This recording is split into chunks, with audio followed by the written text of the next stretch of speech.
Buenas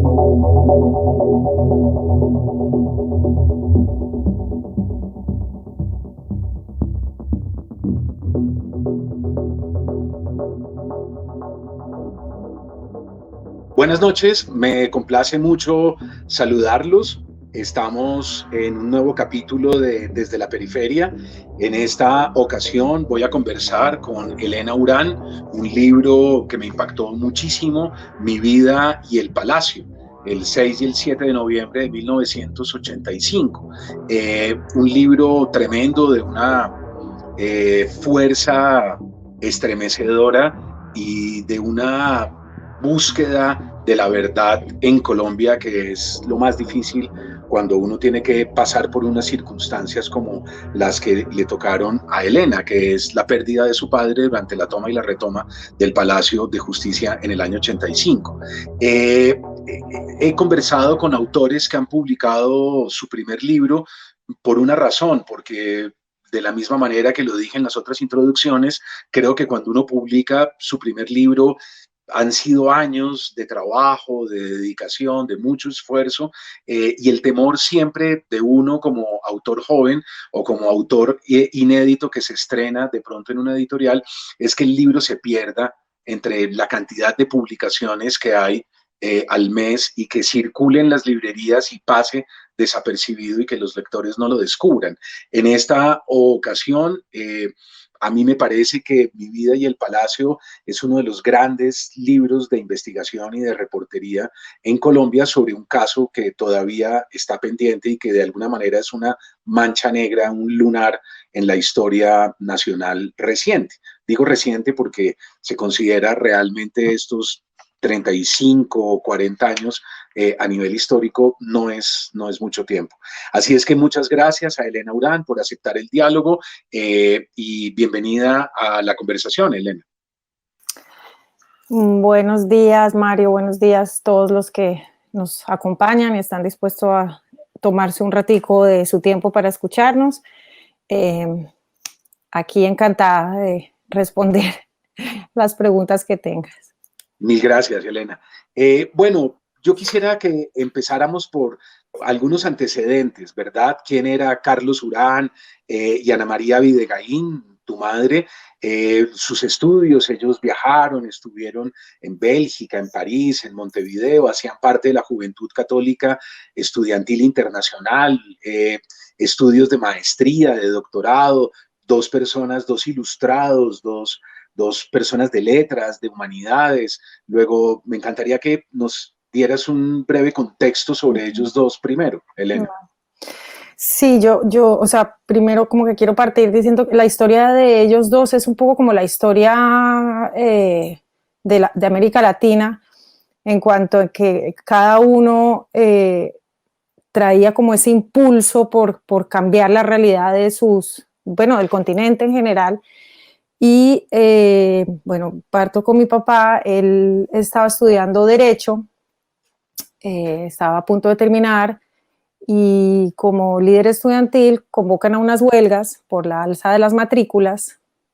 Y bueno, en la huelga participan también sectores de movimientos católicos y el Partido Comunista, entre otros. La huelga es fuertemente reprimida y a él lo expulsan de la universidad no tanto por organizar la huelga, sino por negarse a delatar quienes habían participado y eran o estudiantes comunistas o que miembros quienes participaban, eran militantes del Partido Comunista. Entonces, él en el 66, a raíz de esto, de que le cierran la posibilidad de seguir estudiando tanto en la Universidad de Antioquia como en cualquier universidad de Colombia, termina en Uruguay, invitado por una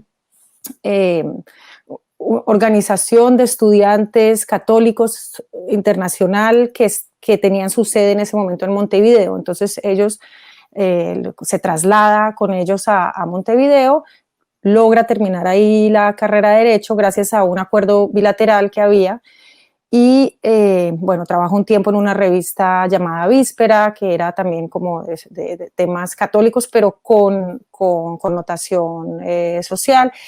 Y ahí conoce a mi mamá, que mi mamá pues era o es hija de inmigrantes suizo-alemán, vasco-francés en Uruguay, y ella estaba también, venía de Colonia Suiza, se llama Colonia Suiza, donde ella viene. Estaba en ese momento en Montevideo estudiando historia, se conocen, empieza también a todo este momento álgido y de represión en Uruguay, justo previo a la dictadura militar. Bueno, se casan y se van, salen de Uruguay. Los dos un poco, ya mi papá había escapado de lo que pasaba en Colombia, ahora ella de Uruguay. Pasan un periodo corto en Medellín y de ahí saltan a Bélgica. Y en Bélgica, bueno, lo que decías tú, varias maestrías. Mi papá hace una maestría que yo digo, ¿cómo hacían para estudiar tantas cosas y además tener una familia? Yo tengo un niño y me siento sobreexigida con el trabajo y con el niño, y mi mamá pues hizo su doctorado en historia, y mi papá hizo 3 maestrías de administración del derecho, filosofía del derecho, ciencia política, y empezó un doctorado sobre la guerra, el rol de Colombia en la guerra de Corea. Justo lo empezó cuando salimos, después nos vamos a Colombia, y ahí pues yo por primera vez llego a Colombia. Y bueno, y en Uruguay, en Bélgica y en Francia, porque mi papá hizo esa maestría en la Sorbona, también conocen a otros latinoamericanos y otros colombianos. Incluso se cruzan, por ejemplo, con el padre Pacho de Rú, varios otros que estaban ahí, y después se encuentran otra vez en Colombia. Claro, hay que recordar que estos son los años convulsos de finales de los 60, ¿no? Comienzos de los 70, que es mayo del 68, el movimiento estudiantil internacional, movimientos de cambios, ¿no? De grandes reclamos sociales y de emancipación. En los Estados Unidos es también el movimiento del Black Power, ¿no? Por los derechos fundamentales. Para que los lectores tengan un poquito como de contexto, son momentos de grandes confrontaciones sociales, y ellos hacen parte un poco de ese enorme movimiento del free time de finales de los 60 y comienzos de los 70, ¿no, Elena? Sí, de acuerdo. Y bueno, y se comprometen cada vez más como ellos terminan siendo parte también de la teología de la liberación, Claro. que bueno, es como entender la fe cristiana, pero desde la realidad, primero latinoamericana y de los pobres. Y por eso también fueron siempre muy perseguidos, porque era una época en la que hablar de pobreza ya era considerado comunista. Uno no podía ni siquiera pensar por qué existe la pobreza, cuáles son las causas. Se hablaba de caridad y regalarle a los pobres, pero no cuáles son las causas. Y entonces, bueno, ellos eran parte de todo este movimiento, muy perseguido, incluso dentro de la iglesia, y obviamente en plena Guerra Fría, pues... Claro, para el Vaticano también estos movimientos son incómodos, ¿no? Es un claro, con movimiento. Guatila. Claro, exactamente. Son unos movimientos de reclamos sociales, de lucha, de un cristianismo muy combativo, ¿no? Que para mí es indudablemente el cristianismo más interesante, indudablemente es el de la teología de la liberación. Ahora, Carlos y tu mamá, qué pena que lo llames de esa manera tan... No, por favor.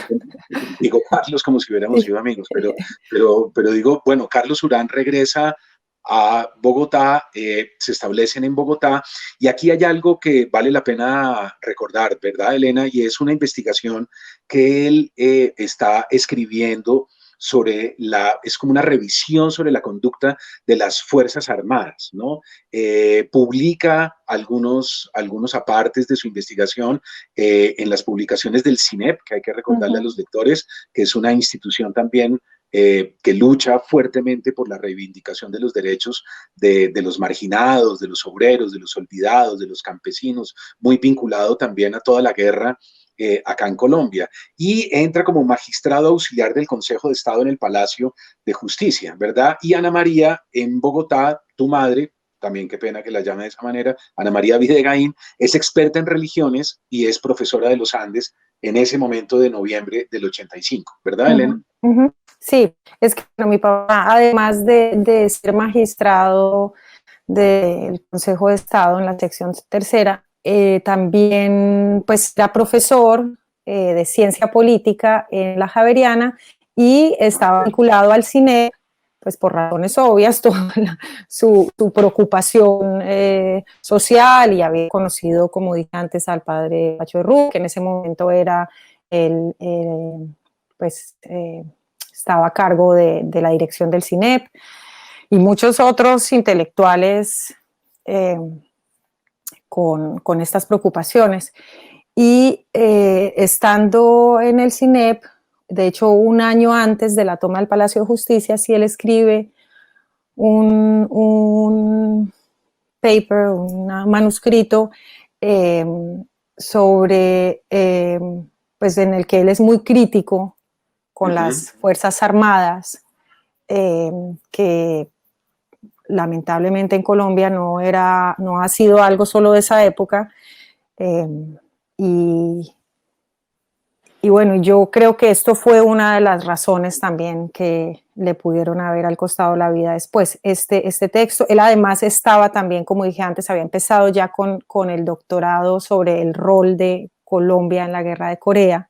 O sea, él venía investigando todo el rol del ejército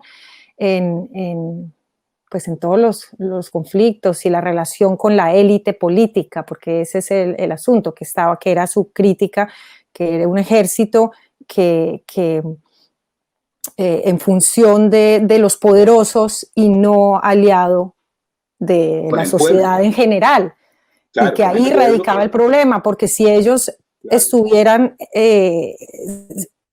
trabajando para todos, pues cada uno de nosotros nos identificaríamos también con escuchar al ejército y no habrían pugnas al final, pero el problema es que ha sido en función de la élite y ha sido una violencia ejercida de arriba hacia abajo siempre en Colombia, en Latinoamérica en general. Y entonces, bueno, era antimilitarista, o en todo caso era muy crítico en un momento en que era muy difícil hablar sobre estos temas en Colombia. Y aparte de su faceta como investigador, pues estaba en la sección tercera del Consejo de Estado, que es la que coordina el Estado. Entonces, bueno, y solo para que no se me olvide, que es muy terrible y muy triste, el doctorado que él estaba haciendo sobre el rol del ejército en la guerra de Corea, que valga aclarar que es una guerra que Colombia no tenía nada que ir a hacer. Esto era una guerra que se inventaron otros, y Colombia, por congraciarse con los Estados Unidos, allá mandó a muchachitos a que pelearan una guerra que nada tenía que ver. Fue el único país de América Latina que mandó soldados.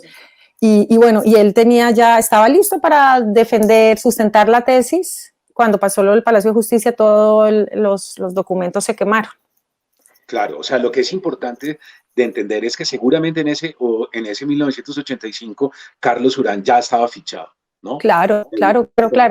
O sea, ya primero, lo tenían fichado seguramente. Sí, o sea, ya desde la huelga, después su interés por la cuestión social, su vinculación a la teología de la liberación, sus escritos sobre el rol del ejército y ser parte de la sección tercera era una combinación que lo hacía estar en la mira de inteligencia, o sea, eso...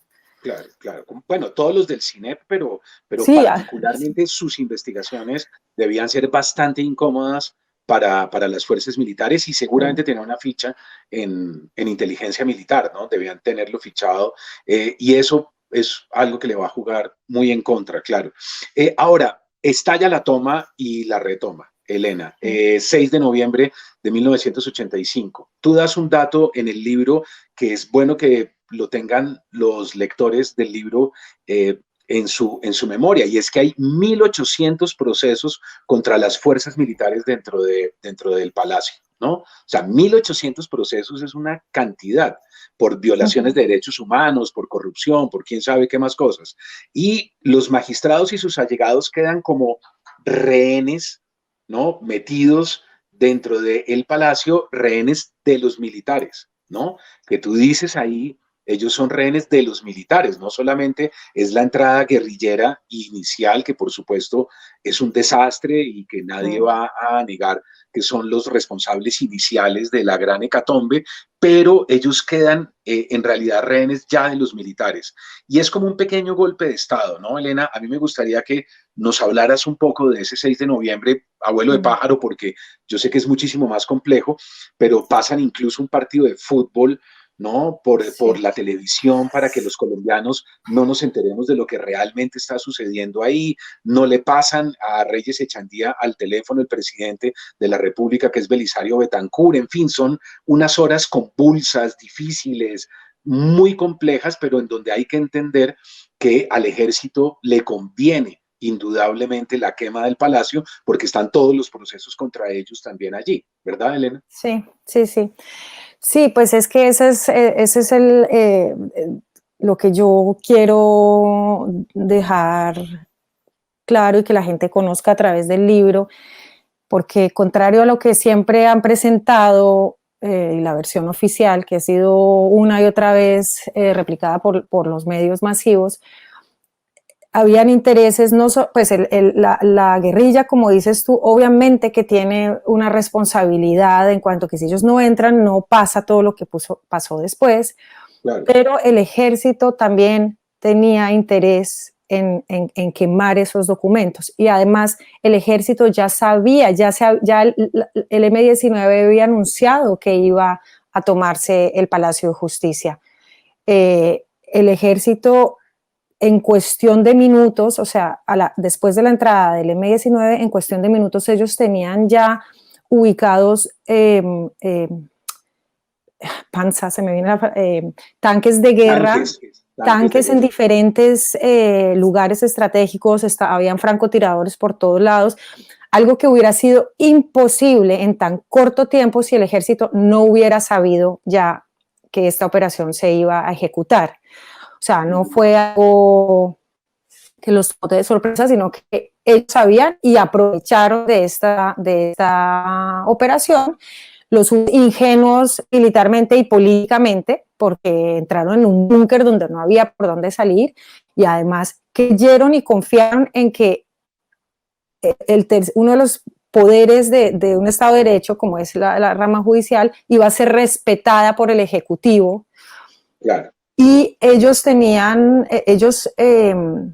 creían en los magistrados de esa época como institución moral, y pensaron que para el ejército esto iba a ser, pues los iba a evitar que los atacaran, y lo que pasó al final fue que ni al ejército ni al ejecutivo le importó nada los magistrados, y al final pues el ejército fue el que hizo y deshizo. Entraron al poco tiempo, hubo, como dije antes, bueno, había disparos por todos lados, hubo varias personas que el primer día sí lograron salir, pero los magistrados que estaban en el cuarto piso, esos quedaron totalmente atrapados sin posibilidad de salir. Ellos, algunos sobrevivientes cuentan que cuando ellos gritaban que los dejaran salir, les respondían con más tiros y más ráfagas, y bueno, por eso el llamado desesperado del presidente de la Corte, Reyes Echandía, pidiendo que por favor cesaran el fuego, porque ya para ellos era claro que el problema ya no era la guerrilla, el problema era que los estaban disparando desde afuera y los estaban asfixiando con el humo, no había por dónde salir y no paraban los disparos, no paraban, y sin embargo este llamado desesperado del presidente de la Corte fue desatendido. Ni siquiera le pasó al teléfono al presidente de la República, Belisario Betancur, que, como tú decías, a mí no me gusta decir que le hicieron un golpe de Estado, porque eso da para asumir que el pobre señor, pobrecito, es que él Claro. no, el tipo no se puso los pantalones y no defendió lo que tenía que él defender como jefe de Estado. Digamos, no hizo lo que hizo Allende. Él se quedó en su cuarto, sí es verdad, y yo creo que quien tomó las riendas de la situación, o sea, no solamente el ejército hizo lo que quería, pero también ahí hubo civiles, primero Jaime Castro y el ministro de Defensa de la época, Uribe Vega, Claro. fueron los que ahí disponieron de cómo seguir con eso. Y Belisario se Y quedó después taparon, ¿no? preparando sus poemas para el resto de su vida porque nunca contó. Eso, O sea, eso una es lo que cosa es quería que le decir. haya pasado eso en ese momento, puede ser, Claro, pero ¿por qué claro. nunca contó? Entonces, en ese momento, él fue un fracaso como jefe de Estado para toda una nación y una decepción para todo el conjunto, o sea, no solamente para los familiares. Es una vergüenza que nosotros tengamos que tener esos gobernantes, Claro. porque Y no que han estado a la después, altura.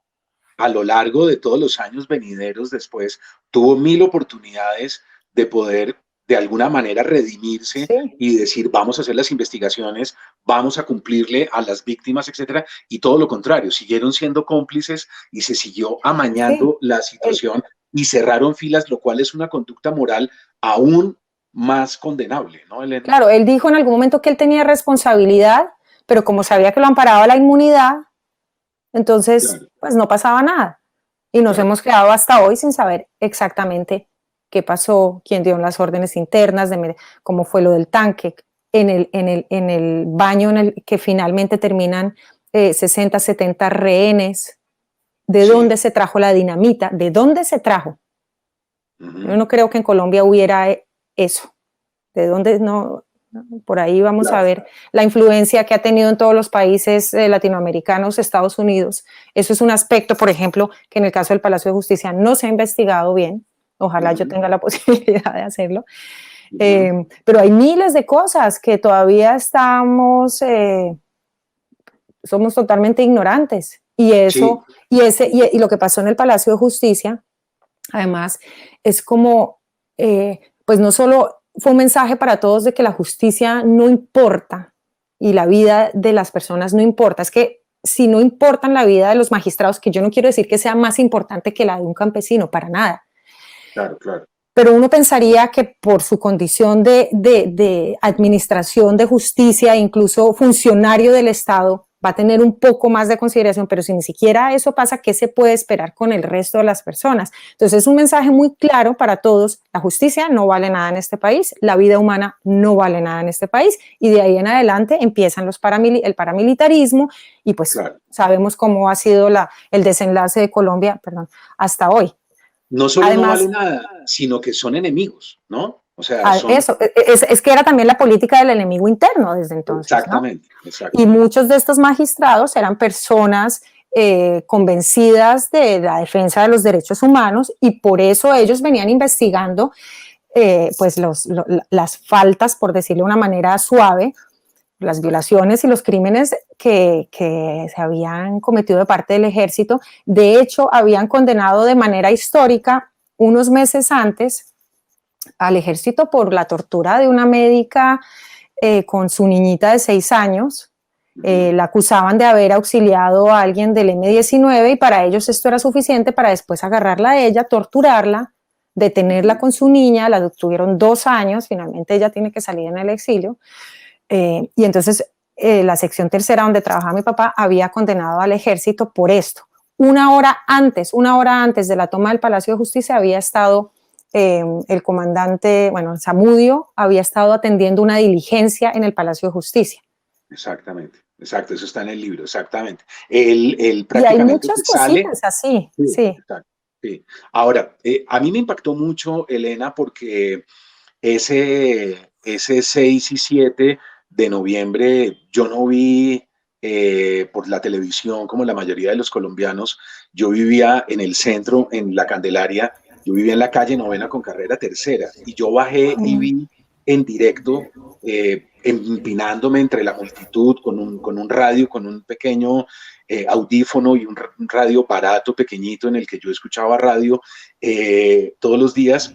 Y la toma no, vi la retoma, porque lo que vi fue la retoma, y los rockets contra el palacio, y prácticamente era como estar en Irak. O sea, prácticamente era como estar en una guerra. Claro, era una cosa, incendiado el centro de la ciudad, y en las horas de la noche se escuchaba la balacera, y luego el incendio quemó prácticamente todo el palacio, y se veía, uno estaba arriba sobre la carrera tercera y se veía el incendio, y uno tenía la sensación de que se estaba hundiendo la democracia, ¿no?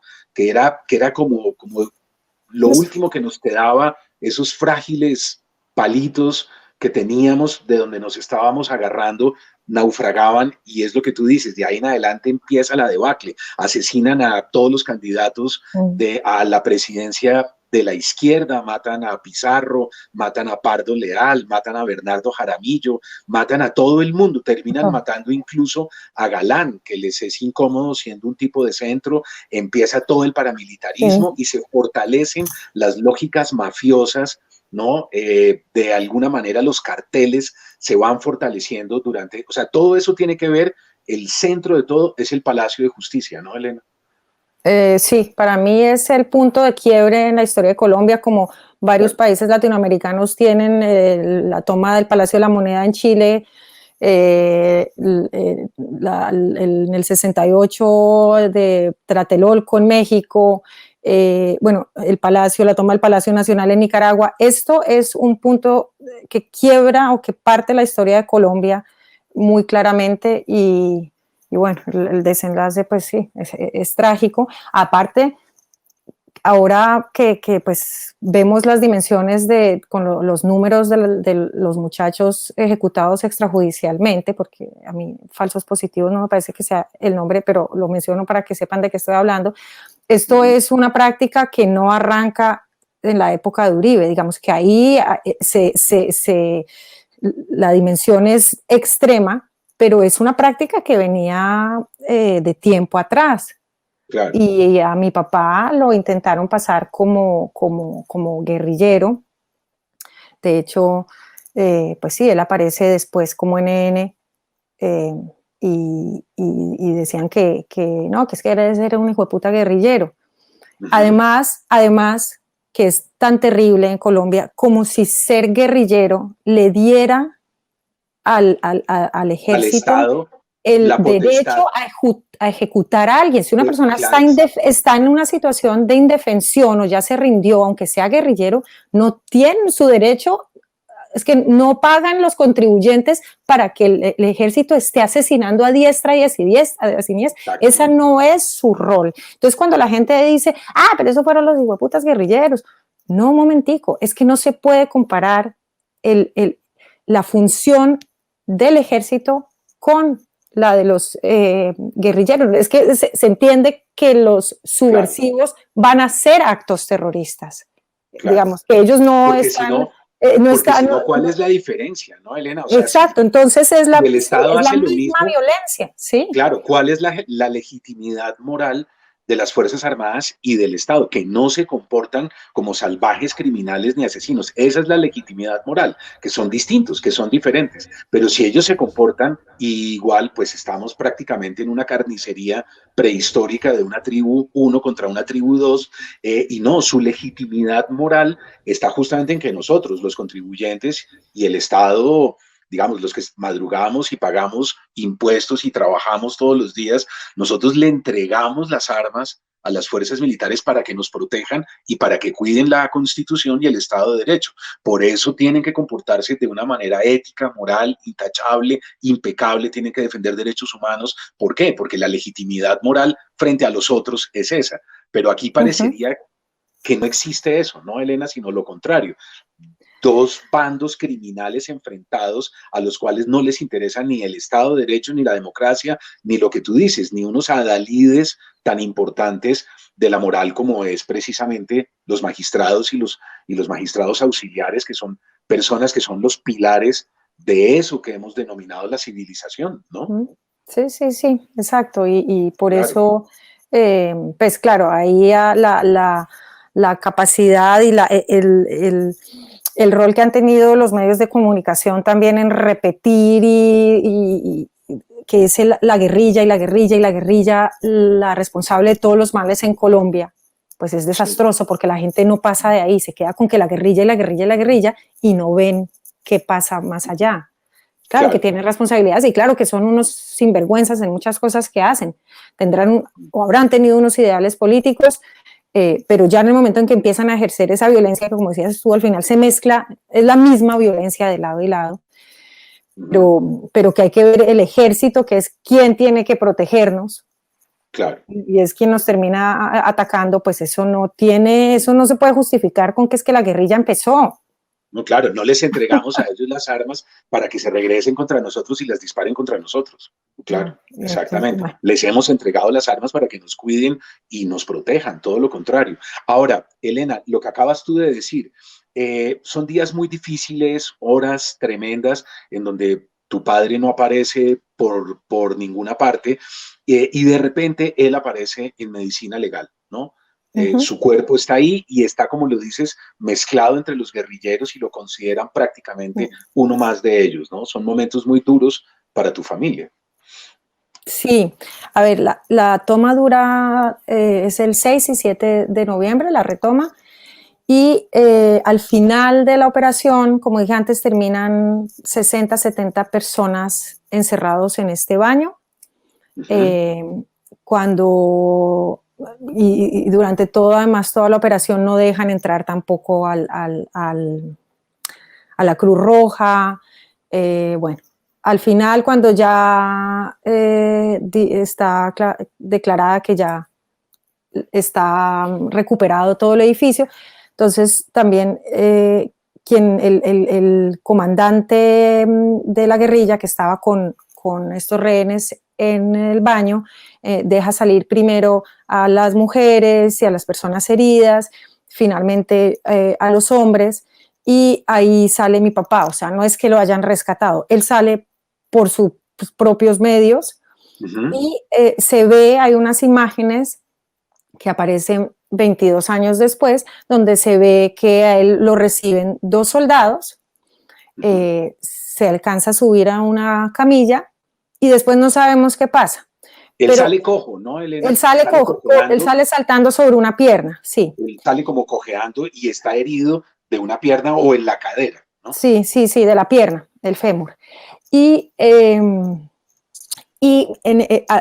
ese momento estaban unos periodistas que cubrían Congreso y Palacio de Justicia, y por eso Julia Navarrete, la periodista de Caracol, ella reconoce a mi papá porque conocía a los magistrados, ella lo ve salir y ella le avisa en ese momento, 1985, 7 de noviembre, le avisa a mi mamá: yo vi salir a su esposo, yo vi salir a Urán, búsquelo porque él está vivo. Y mi mamá pues empieza como loca a buscarlo por hospitales, por centros de salud, van a medicina legal, no lo encuentran en medicina legal el día 7 de noviembre, lo cual da esperanzas porque si no está en medicina legal, pues estará en algún lado, buscan.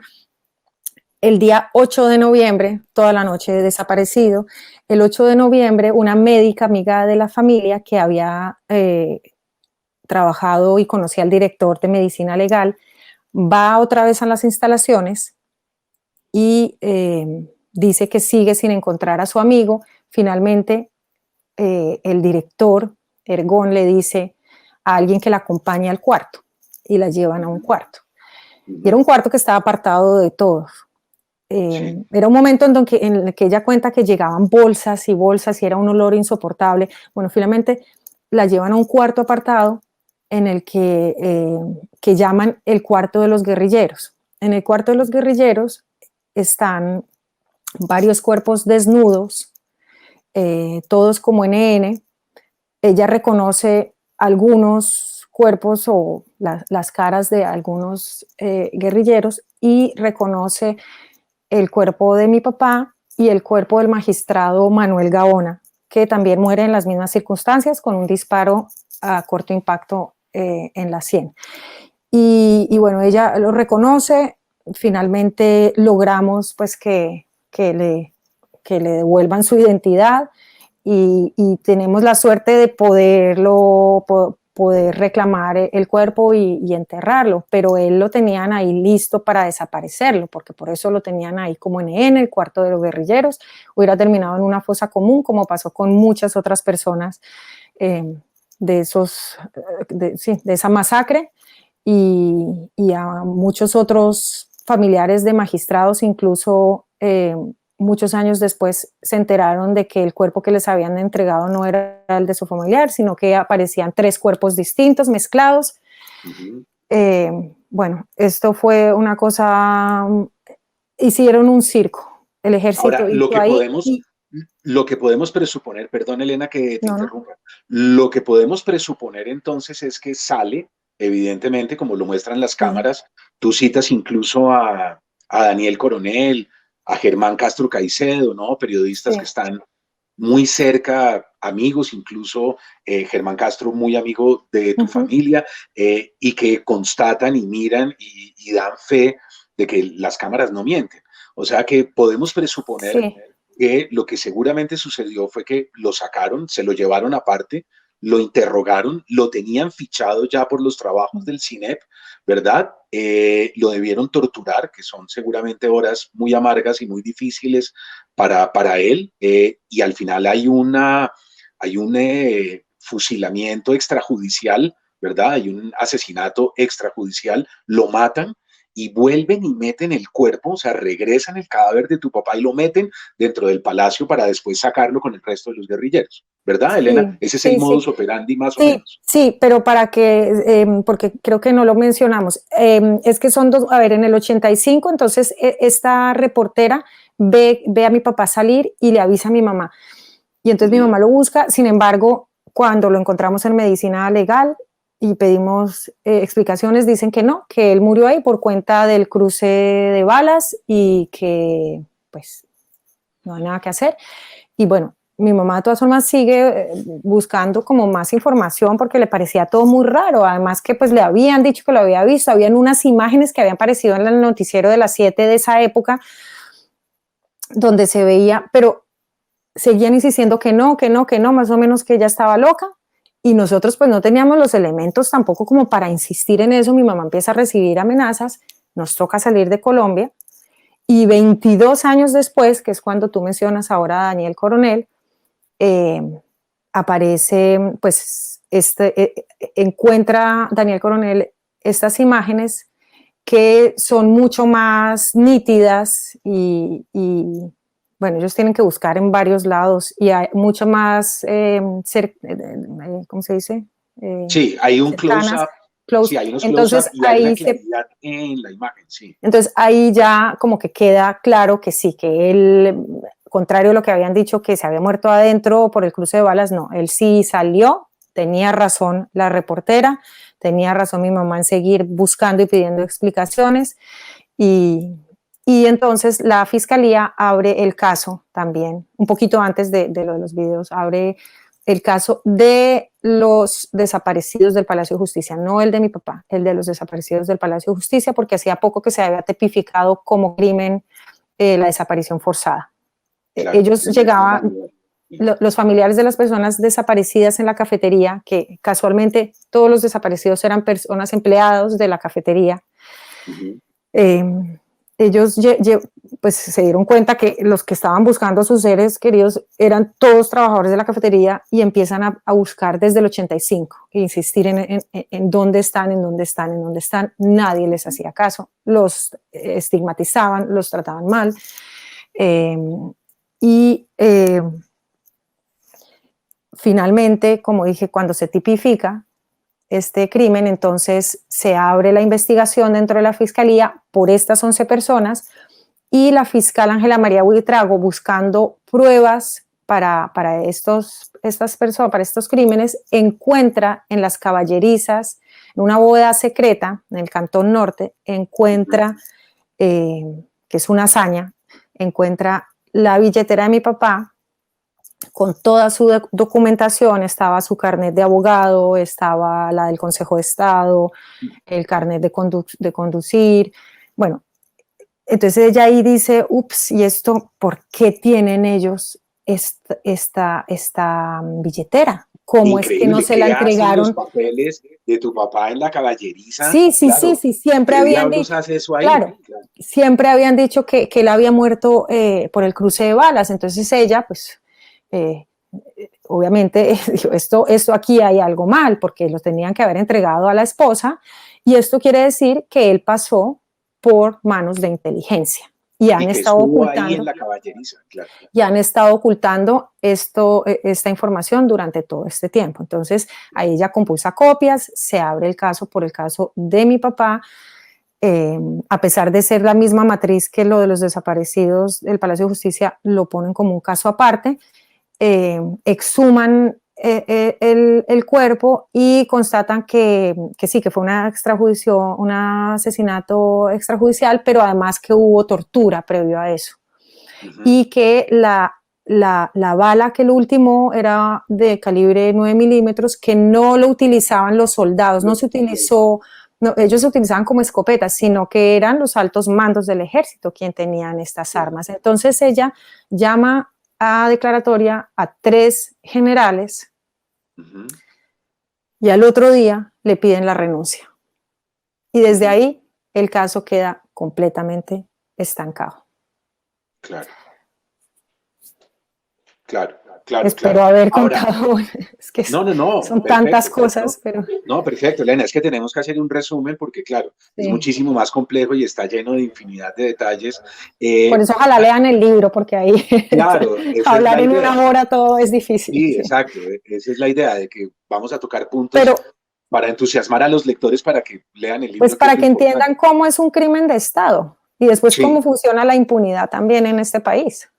claro, exactamente. Ahora, hay algo, hay algo que va como paralelo con el caso de Carlos Urán y es que hay datos y hay testimonios de que la gente que llevan al museo del 20 de julio a la casa de El Florero, hay unos testimonios de gente de las Fuerzas Armadas militares que cuando sacan a Carlos Rodríguez, por ejemplo, que es el de la cafetería del Palacio, eh, dice, me lo trabajan, ¿no? O sea, hay un testimonio de alguien que escucha y dice, me lo trabajan y hay ya pruebas de que varios de ellos, como otros estudiantes que habían sido retenidos antes, una estudiante de apellido Santo Domingo y otro muchacho que ahora no recuerdo, fueron torturados y fueron en efecto sacados de mala manera y tratados de una manera terrible y se salvaron milagrosamente de ser ejecutados. En el caso de Carlos Rodríguez, pues por supuesto que sigue desaparecido. Entonces, hay unos testimonios que constatan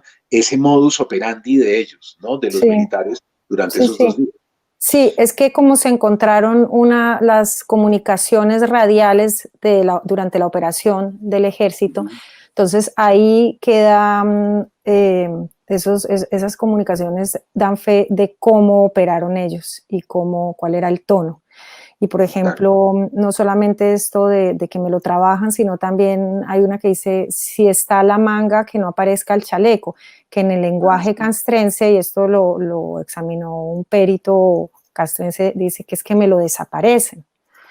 Y, y sí, en el caso de los 2 estudiantes que tú estabas diciendo, habían 3, no, otro no era estudiante, estos no eran estudiantes, que lograron sobrevivir a las torturas fue porque no Yolanda Santo Domingo, sino el otro estudiante, era sobrino del gobernador de no sé dónde en el Atlántico y Ujú, por ujú. una suerte milagrosa logró que los soltaran, pero pues quedaron con estas secuelas de por vida, les destrozaron la vida, los Claro, obligaron a que no hablaran nunca y, y solamente porque eran estudiantes, porque eran jóvenes y porque entonces eso podía ser que es que ellos eran de la guerrilla también, porque ella claro. estaba muerta del susto, ella no sabía explicar bien, pues imagínense, en un medio de combate le empiezan a preguntar, ¿qué hace ahí? Que no sé qué, y entonces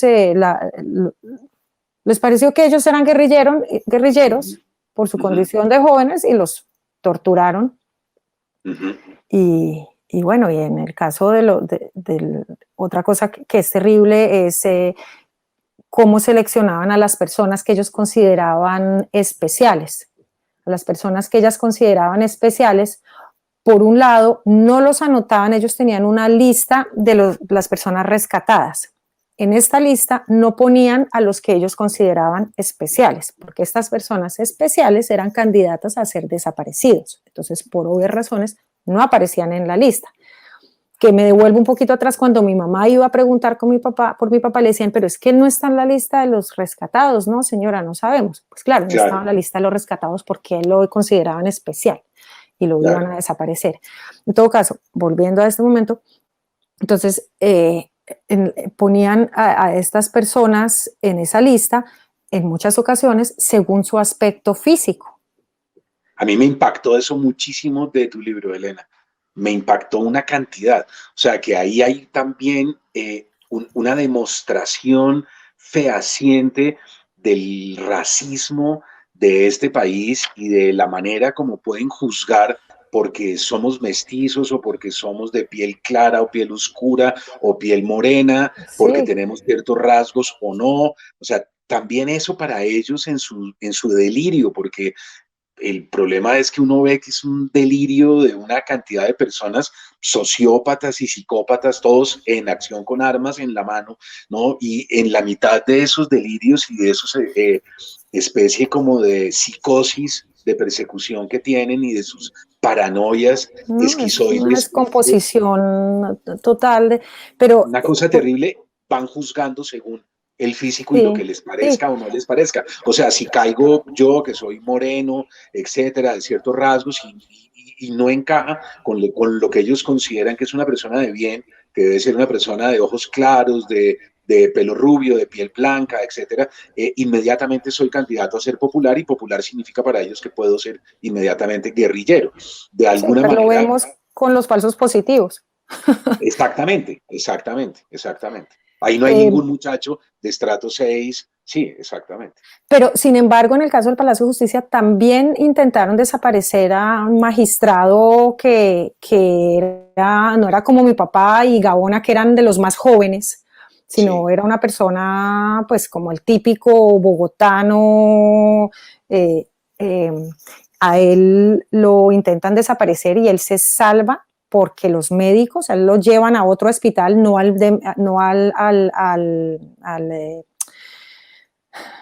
hospital militar, a él lo iban a llevar ahí y él dice, no, por favor llévenme a no sé dónde, no me acuerdo, y ahí los médicos lo protegen y lo sacan por el otro lado porque ya habían personas de civil adentro que se lo querían llevar.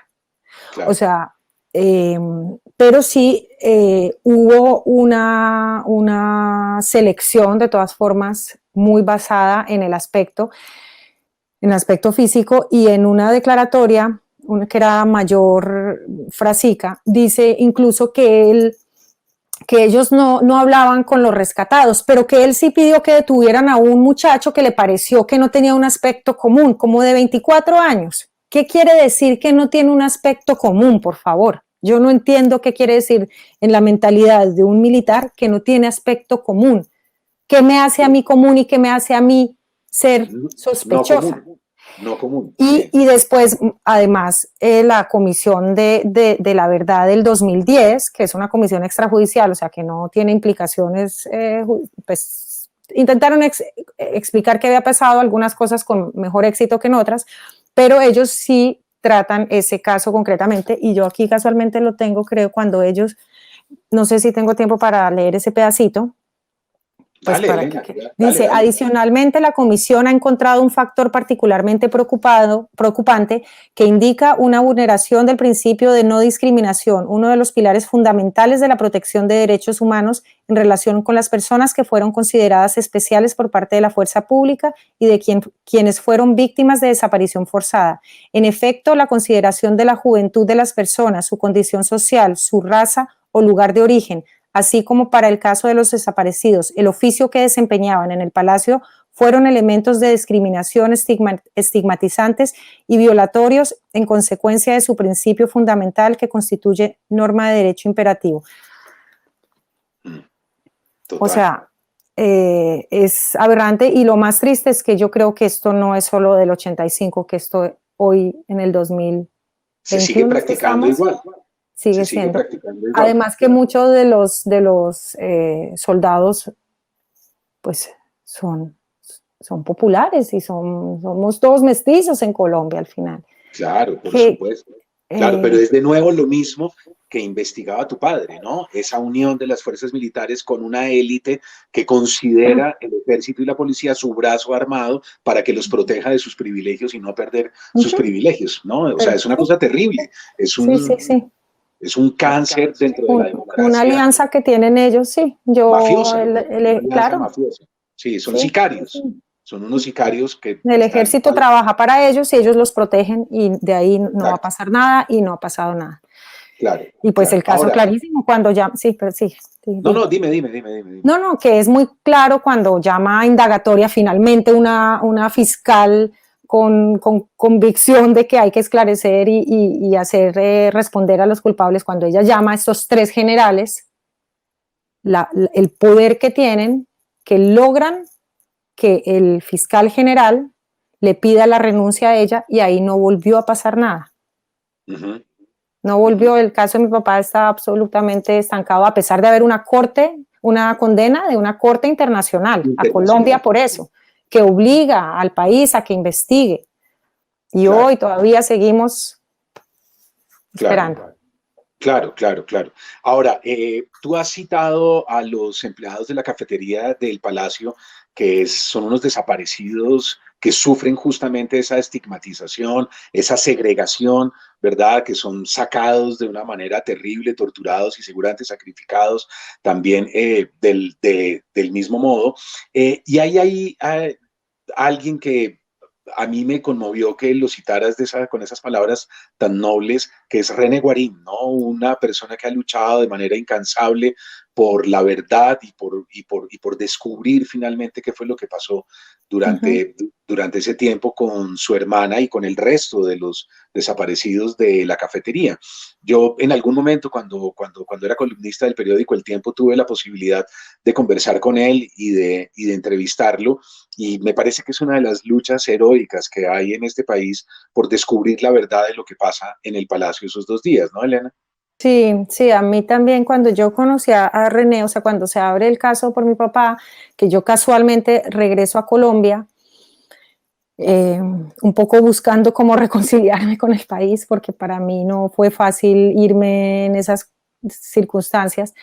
Claro. Y bueno, y ahí justo se abre el caso, casualidad, no es que yo hubiera vuelto porque se había abierto el caso, sino que fueron las dos cosas que coincidieron.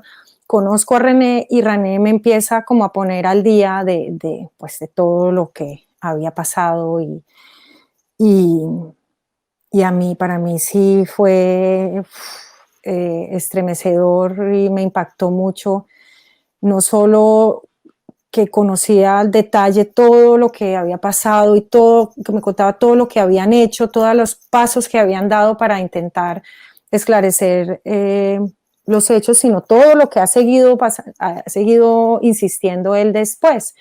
René es el hermano de De Cristina. Cristina del Pilar Guarín. Cristina Guarín. Ella estaba ese día en el Palacio de Justicia reemplazando a la esposa del administrador de la cafetería. De Carlos Rodríguez, ¿no? Exactamente, de Carlos Rodríguez, Cecilia. O sea, Cristina la estaba reemplazando por un tiempo porque ella había acabado de dar a luz. Entonces, Cristina dice, ok, yo tomo la reemplazo por un tiempo y reúno plata para mi viaje que tenía planeado, creo que era a Francia, no lo tengo claro, para seguir estudiando. Para ir a O sea, estudiar, ella estaba solamente por unos días ahí y pasa esto. Los papás de René empiezan a buscar a su hija y a buscar, y lo que siempre recibían era maltrato y burla y sí, desprecio, ¿no? Desprecio por ellos. Y René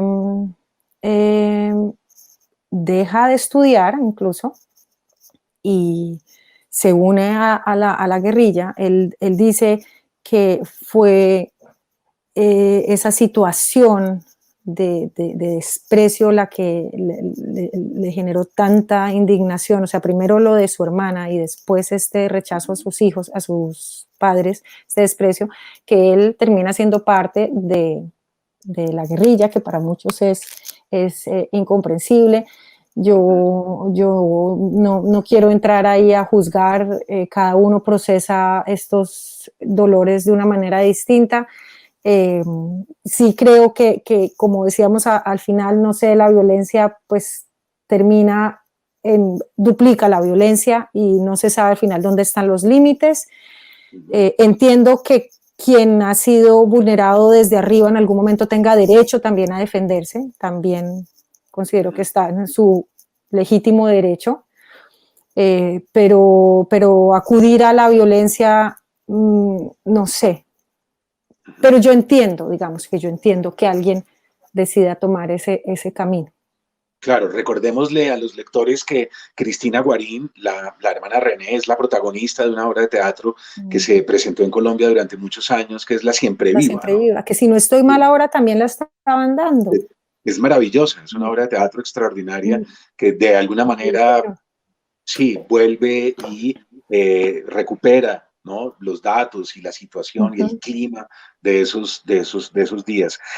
Para ir cerrando, Elena, finalmente, algo que a mí me impacta mucho también es que hay una alusión a la banalidad del mal de Hannah Arendt, un texto que en su momento ella intenta reflexionar sobre los criminales de guerra nazis, ¿no? Principalmente Adolf Eichmann, que es el que es capturado en Argentina y Argentina. llevado a un juicio en Israel. Y ella cuando se acerca intenta entender lo que podría ser alguien que está en la solución final, una cosa terrible como los campos de concentración, el exterminio de las comunidades judías, etcétera, y ella poco a poco va acuñando ese término, ¿no? La banalidad del mal. O sea, no estamos ante monstruos o gente muy compleja mentalmente o con grandes perversiones, estamos ante funcionarios obedientes que de alguna manera acatan reglas, ¿no? Una cosa terrible. Sí, sí, pues eso es como lo que dice Hannah Arendt, que quieren, que son personas que al final lo único que buscan, sin preocuparse de que esté bien y cuestiones éticas y morales, sino lo único que quieren es hacer su trabajo, Sí, independientemente de las consecuencias que esto pueda tener sí, para una familia, para la persona violentada. Y cuando ella asiste al proceso contra Eichmann en Israel, ella se da cuenta que el tipo pues ni siquiera era antisemitista, sino que quería hacer su trabajo. Pero eso no es que lo excuse. Ella recibió múltiples críticas de parte de la comunidad judía por eso. No es que ella estuviera diciendo que pobrecito, porque no solamente quería hacer su trabajo, sino lo terrible de lo que pueden llegar a ser los burócratas, claro, que claro. pierden todo criterio de qué está bien y qué está mal. Y esto me hace acordarme de una persona que estaba haciendo su doctorado en Alemania, hija de que me contacta para hacerme una entrevista. Y bueno, yo le cuento, bla, bla, bla. Al final me dice, ay, Elena, muchas gracias por sincerarte conmigo. Ahora yo quiero hacer lo mismo. Mira, es que yo soy hija de militares. Y pues es que yo sí le he hablado a mi papá de esto y él me dijo que lo que pasa es que en esa época, o sea, del Palacio de Justicia, y pues él dice que es que en esa época no estaba tipificado como crimen de lesa humanidad. Yo ahí dije, Increíble. pero por favor, o sea, y ahora pensando en los tribunales de Nuremberg, digamos que cualquier militar en esa época sabía de los tribunales de Nuremberg, o aunque no hubiera tribunales de Nuremberg, todo el mundo debe saber que uno no ejecuta personas, que Claro, eso no importa que esté o no esté tipificado claro, como claro, crimen. claro, claro. Y que entonces eso no, como excusando a su papá. Y pues para Claro. mí fue como, ok, mira, dejémoslo ahí, no tengo necesidad más de hablar contigo, ya te di la entrevista, no me iba a poner yo a darle lecciones a ella sobre lo que es el bien y el mal, o lo que es justo o injusto, pero sí, pues también vi ahí en ella un conflicto interno de quererse acercar a mí, pero al mismo tiempo manteniendo la lealtad con el papá, que es Claro. otro tema, ¿no? Es el tema del trauma también, no solo en las víctimas, sino en los hijos de los victimarios. Pero eso es como para otra charla. Sí, no, claro, claro. Todos en este país, de alguna manera, tenemos un trauma y estamos afectados psicológicamente por la guerra, ¿no? Claro, Deberíamos hacer un psicoanálisis todos, que es lo que yo no, pero digo. es que el problema es que como todo se niega o hay ese negacionismo tan fuerte y no se hace memoria, entonces siempre está ese fantasma ahí que uno van cargando y cargando y cargando, y esos traumas colectivos, que es en el caso del Palacio de Justicia muy claro. Así como tú decías al principio, yo me acuerdo ese día, yo estaba haciendo esto, todas las personas que me han hablado del libro, todos tienen una historia con relación a esos 2 días. O sea, a Claro. todos los marcó, pero de esto no se habla, se intentó esconder, se intentó negar, como que Sí, eso, algo que pasó en el centro de la capital. claro, claro, claro, ahí, en donde está el Congreso de la República, el Palacio de Justicia, la Casa de Nariño, la alcaldía, en el corazón, en la médula simbólica de la democracia. Claro, eso fue lo terrible, Y sin sin duda. embargo, todo fue después silencio, silencio, silencio. Sí, Y ahora, de hasta ahí hace la poco seguía, importancia. sí. Sí, dime, dime, dime. No, y que hasta hace poco seguía un fiscal diciendo que incluso se atrevió a decir que no había desaparecido, sino cuerpos mal entregados. Increíble, qué cinismo, qué cinismo. Ahora, Elena, de ahí la importancia de libros como este, creo yo, ¿no? Que nos ayuda a todos los colombianos a enfrentar, a dar la cara, que es de alguna manera lo que está intentando la JEP también, ¿no? Que nos enteremos y que confrontemos y que podamos dar un paso adelante, pero para eso lo primero es esclarecer la verdad, indudablemente. Mm. Ya, ya para cerrar, preguntarte si tienes planes, alguna cosa para escribir de aquí en adelante, hacia dónde te diriges como escritora o como investigadora, o si quieres parar y sencillamente tomarte un tiempo, Elena.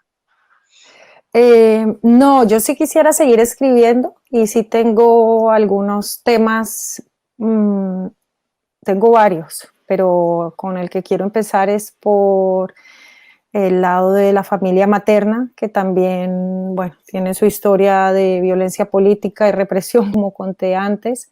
Uh -huh. Eh, Vamos a ver, porque por eso decía, la historia de mi familia es muy latinoamericana, es continental y se juntan, además, se entrecruza esta tragedia en Colombia con la tragedia de Uruguay Claro.